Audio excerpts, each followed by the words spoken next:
Hello বন্ধুরা, কেমন আছো তোমরা সবাই?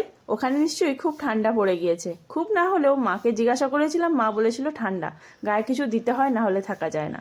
তো এখানে কিন্তু ওরকম ঠান্ডা নেই। এই যে রোদটা দেখলে, এটা কিন্তু শীতের রোদ নয়। আর এই যে চাকু দেখাচ্ছি, এটার কারণ হলো আমি চাকুতে ভালো করে কাটতে পারি না, সেটাই আমি বলছিলাম আর কি।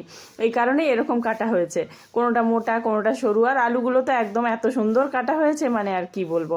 অ্যাকচুয়ালি এই যে চিচিঙ্গার সাথে ওইভাবে আলু দেওয়া হয় না, আলু আরও সরু সরু করে কাটতে হয়। আমি যেরকম পেরেছি সেরকম কেটেছি, ভাবলাম ভালোভাবে ভেজে নেব, তাহলেই হয়ে যাবে।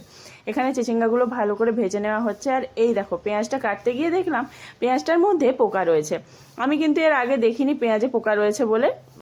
বাড়িতে যেহেতু কাটাকুটি করতাম না, কিন্তু রান্না আমি খুব করতাম, তাও নিজের মতন করে কাটার চেষ্টা করেছি। আর শ্বশুর বাড়িতেও আমার শাশুড়ি মা আমাকে সমস্ত কিছু কেটে কুটে জোগাড় করে দিত। আর এই দেখো, এখানে চিচিঙ্গা আর আলুটা ভাজা হয়ে গিয়েছে ভালো করে। আমি চিচিঙ্গা পোস্ত খেতে খুব ভালোবাসি। এখানে আসার পর চিচিঙ্গা পেয়ে আমি তো খুব খুশি হয়েছি।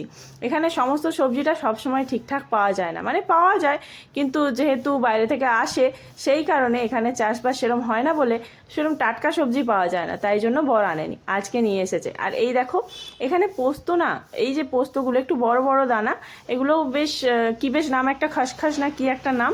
তো এগুলো দাম অনেক কম, 13 টাকায় এক প্যাকেট, মানে 50 গ্রাম পোস্ত দিয়েছিল। আর এখানে আমার পোস্ত হয়ে গিয়েছে, আর এই যে জল ঢেলে দিলাম। আর ওই যে তোমাদেরকে একটু আগে দেখাচ্ছিলাম, আমি কিন্তু পোস্ত ঢালতে গিয়ে আর ওই লঙ্কা গুঁড়ো দিতে গিয়ে লঙ্কা গুঁড়ো কিছুটা গ্যাসেও ঢেলে দিয়েছিলাম, ওই দেখো পড়ে আছে। আর এখানে আমি সমস্ত তরকারি কিন্তু ফোড়ন দিয়ে করি, কারণ পরে ফোড়ন দিলে তরকারির স্বাদটা বেড়ে যায়। কি তোমরাও একমত তো? আর এই দেখো, এখানে আমার রান্না হয়ে গিয়েছে। এখানে রয়েছে পোস্ত, আমার পোস্ত হলে আর কিচ্ছু লাগে না, সেই কারণে আজকে অন্য কিছু করিনি, তাহলে পোস্তর আমেজটা পাবো না। আর ওই যে দেখছো লেবু দেখালাম, লেবু ছাড়া কিন্তু আমার ভাত খাওয়া হয় না।